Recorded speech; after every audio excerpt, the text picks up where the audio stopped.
That Ryan Routh has been sentenced to life in prison plus 7 years for attempting to assassinate Trump at a Florida golf course. That sentencing just happening, and I did want to provide just a little bit more information as we take a look at some video of Ryan Routh right here, a man convicted of trying to assassinate President Trump on a Florida golf course in 2024 was sentenced moments ago to life in prison. U.S. District Judge Eileen Cannon pronounced Ryan Routh's fate in the same Fort Pierce courtroom that erupted into chaos in September when he tried to stab himself shortly after jurors found him guilty on all counts.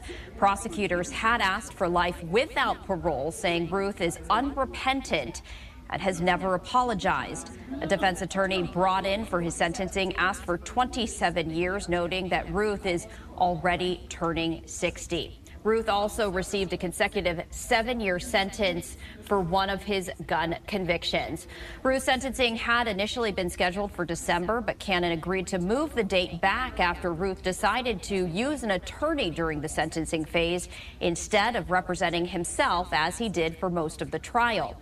Prosecutors said in a sentencing memorandum that Routh has yet to accept any responsibility and should spend the rest of his life in prison in accordance with federal sentencing guidelines.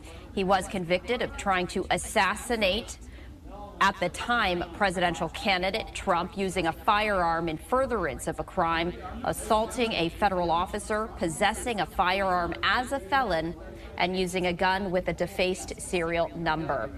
Routh's new defense attorney, Martin Routh, asked for a variance from sentencing guidelines, 20 years in prison on top of a 7-year mandatory sentence for one of the gun convictions. However, as we just shared with you, the judge now handing down that sentencing for life in prison.